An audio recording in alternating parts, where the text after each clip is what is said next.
लोकसभा चुनाव में हम सबके उम्मीदवार सम्मान्य मुरारीलाल मीणा जी, धौलपुर करौली से लोकसभा के उम्मीदवार कांग्रेस पार्टी के पूर्व मंत्री भजनलाल जाटव साहब, हमारी पूर्व मंत्री बहन ममता भूपेश जी, विधायक घनश्याम मेहर जी, अनिता जाटव जी, ओम प्रकाश गुड़ला साहब, अजीत सिंह महुआ साहब, हीरालाल जी, अजय बोरा जी, रामजीलाल ओट साहब और इस सभा में मौजूद सभी माताओं, बुजुर्गों, नौजवान दोस्तों, प्यारे बच्चों, 19 तारीख का चुनाव है और आप सबके बीच में मैं मुरारीलाल जी के लिए, कांग्रेस पार्टी के लिए वोट मांगने आपके बीच में आया हूँ।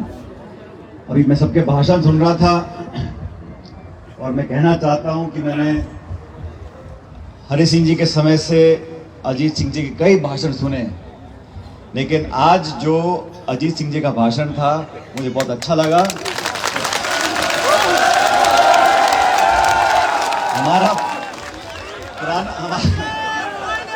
मेरा और हरि सिंह जी के परिवार का पुराना खाता है। मूडिया में कई मीटिंगें हुई, आज उस दिन हमारे बीच में नहीं हरि सिंह जी, लेकिन मेरा उनका भी अलग खाता था, फिर रमा जी का भी था, मेरी मदर का, और अजीत सिंह जी का जो मैंने कहा ना बार बार आपको, आज का भाषण मुझे अजीत सिंह जी बहुत अच्छा लगा। आपको बहुत बहुत मुबारक, बहुत बहुत धन्यवाद। और दूसरा भाषण हमारे कलाकार, किसका नाम, मेरा नाम तो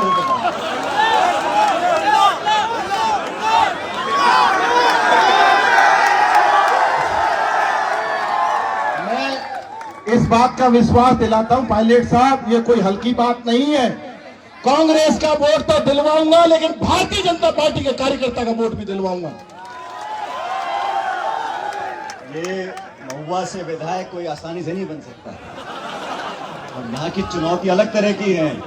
समीकरण क्या है, पार्टी, नेता, अभिनेता, दुनिया भर के, लेकिन ओम प्रकाश जी का एक अलग तरह का काम करने का तरीका है। और आज उन्होंने जो सच्चे मन से बोला है, ओम प्रकाश जी आप भी बहुत ऊपर नीचे रहे, लेकिन आज आपका भाषण भी मैंने सुना। ये राजनीति है, अलग अलग साल के अलग अलग महीने में अलग अलग फल खाने को मिलते हैं, गर्मी में कुछ, सर्दी में कुछ, लेकिन ये आज का जो इस मंच से मैंने ओम प्रकाश गुड़ला जी का भाषण सुना और जो उन्होंने कहा, मुझे इनका पूरा विश्वास है सारे रिकॉर्ड तोड़कर इस महुआ विधानसभा, ममता जी भाषण दे रही थी किराए के बारे में, मुझे लगता नहीं ममता जी आप कुछ कर पाओगी, क्योंकि महुआ में जो रिकॉर्ड बनेगा उसका कोई तोड़ नहीं है।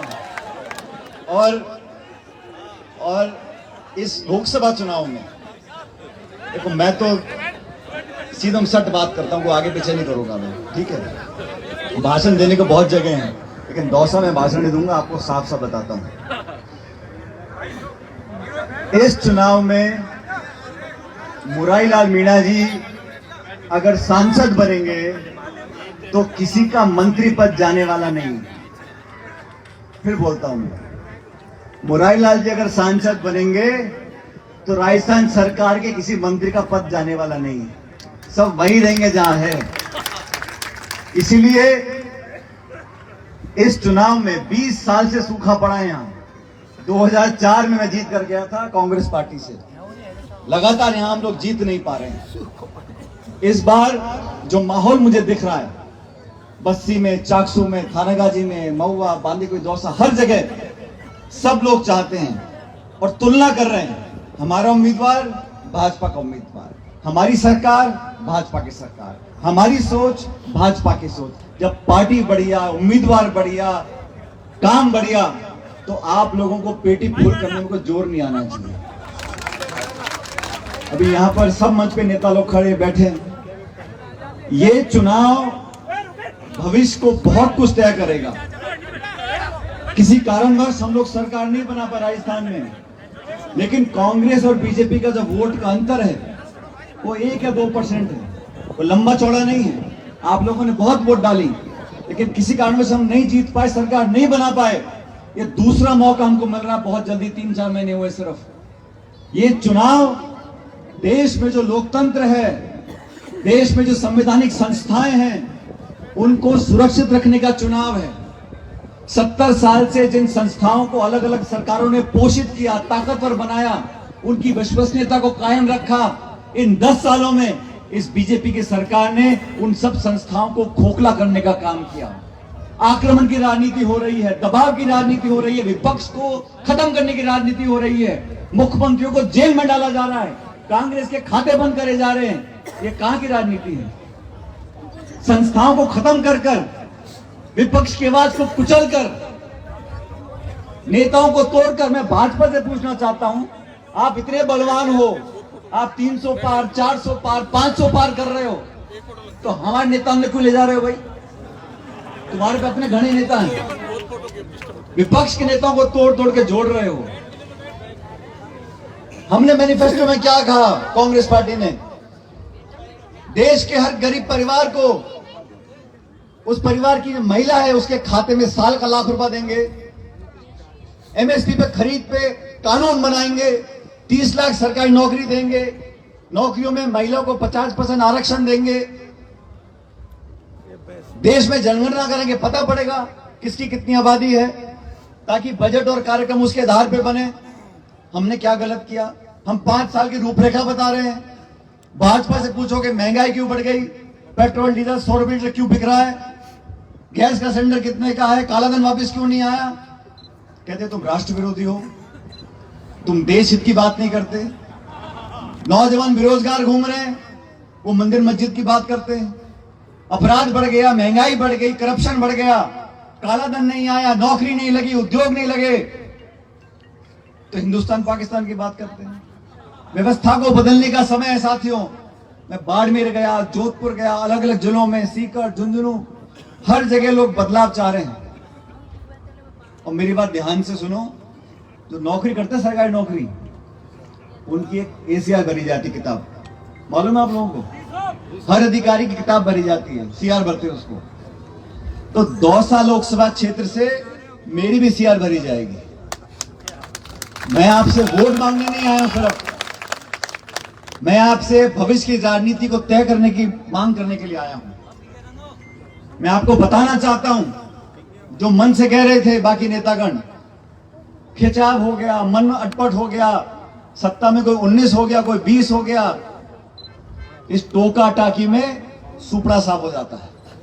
सारी बातें हमको भूलकर 2 ही दल हैं और 2 ही उम्मीदवार हैं। मैं किसी उम्मीदवार की बुराई नहीं करना चाहता हूं, लेकिन आप दोनों उम्मीदवारों को देख लो, आपके दुख सुख में कौन भागीदार रहा, हर समय सक्रिय कौन रहा। एक हमारे उम्मीदवार है मल्लाल जी, और बीजेपी के उम्मीदवार है।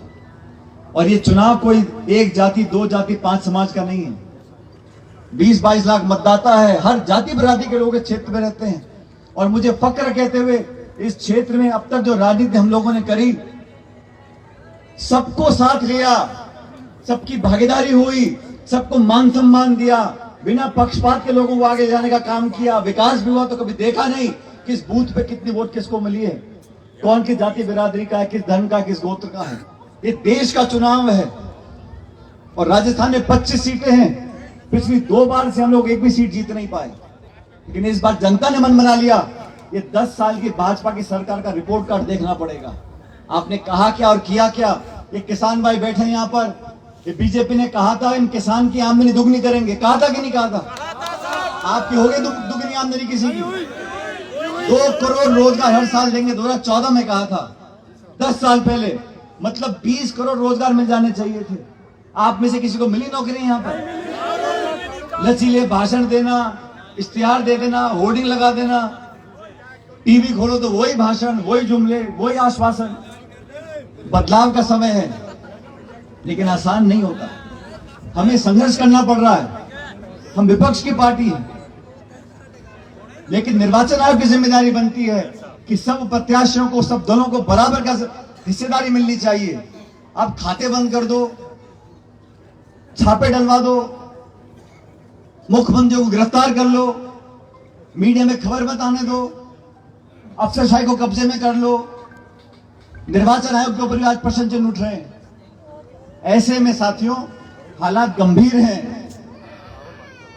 जब 300 पार पिछली बार हुए थे बीजेपी के, आपको है 2019 में, और आपने भी पूरा सुपड़ा साफ किया था सबने मिलके। 25 में से बिल्कुल गोल। ठीक है भाई, जनता जनार्दन है। परिणाम क्या निकला? 300 पार हुए तो किसानों के खिलाफ 3 काले कानून बने। बने कि नहीं बने काले कानून? बाद में किसानों ने धरने दिए 1.5-2 साल दिल्ली में, फिर जाके इतने किसान आत्महत्या कर गए, फिर जाके वापस ये वो 3 काले कानून। नोटबंदी लागू करी कि नहीं करी? जीएसटी थोपी नहीं थोपी? हमने अपने घोषणा पत्र में कहा है जो खेती के लिए इस्तेमाल होता है, ट्रैक्टर, ट्रॉली, उपकरण, उस पर कोई जीएसटी नहीं लगेगा। हमने घोषणा पत्र में कहा है। तो ये वो सरकार है जो 300 पार करने के बाद नोटबंदी लागू करती है, जीएसटी लागू करती है, काले कानून बनाती है, मंडियों को बंद करने की बात करती है, मुख्यमंत्री को गिरफ्तार करती है। ये हाल 300 पार करने के बाद है। और अगर 400 पार होगा तो क्या होगा? वो काबू में नहीं आने वाला। इसलिए तराजू को संतुलित करना बहुत जरूरी है। और माहौल पूरे प्रदेश में घूम रहा हूं मैं, कांग्रेस के पक्ष का माहौल है। और आप और हम जानते हैं इस दौसा से जो संबंध है स्वर्गीय पायलट साहब के समय से, आज कितने साल हो गए? मेरे 40 साल हो गए। 4 दशकों का जो संबंध है ये आसानी से नहीं बनता। आप लोगों ने भी बहुत लाड प्यार किया है, बात का सम्मान रखा है। हम कुछ बोलते हैं उसका वजन होता है। और राजनीति में वजन पद का नहीं है। राजनीति में वजन पद का नहीं है। जो लोग जनता के मन और दिल में छाप छोड़ के चले जाएं, वही वजन है। बाकी पद तो आए चलेगा, कोई नहीं पूछता। इसलिए मैं आप सब लोगों से कहना चाहता हूं, पिछली बार सविता जी चुनाव लड़ी थी, सरकार हमारी थी। सबसे कम वोट से राजस्थान में, सबसे कम वोट से दौसा से हम लोग हारे थे। याद है आप सब लोगों को? Yes sir. आप सब लोग, कोई भात देने, कोई झीमने, कोई ससुराल, कोई मईके, कोई मरने में, कोई सावे में, सब चले गए इधर उधर और वोट डाली कम। और यही 18-19 को फिर सावा है नहीं। मेरे हाथ जुड़वा लो। बारात का जो भी काम करना है, जो लगता है कपड़े खरीदने हैं, एक दिन पहले ले लो। 19 तारीख को एक वोट हाथ के निशान पर पड़ेगा। तब जाके वो उस दिशा में हम लोग बढ़ सकेंगे जहां हम जाना चाहते हैं। राजनीति में जो समय निकल गया वापस नहीं आता। हमें तो आगे की तरफ देखना है। और मुरारलाल मीणा जी जीत कर जाएंगे तो मान लो कि सचिन पायलट चुनाव जीत के जाएंगे।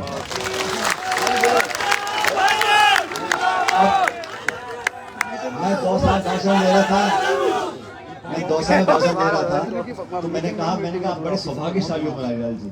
मैंने कहा क्यों? मैंने कहा आपकी धर्मपत्नी जो है ये पहले चुनाव लड़ती है, जीत नहीं पाती, फिर आप लड़ते हो, फिर आप जीत जाते हो। विधानसभा में यही हुआ। तो ये आपके घर की ऐसी अर्धांगिनी है जो आपका रास्ता साफ करती रहती है। वो चुनाव लड़ती है, रास्ता साफ हो जाता है, फिर आप आगे लाइन में खुद जाते हो। तो इस बार देखो इतिहास गवाह है। बांदी कुई में क्या आप जानते हो? पहले वो लड़ी, उस समय आप नौकरी करते थे, वो नहीं जीत पाई, फिर आप लड़े, आप जीत गए। तो 2019 में आपने सविता जी को आगे कर दिया, वो लड़ी, नहीं जीत पाई।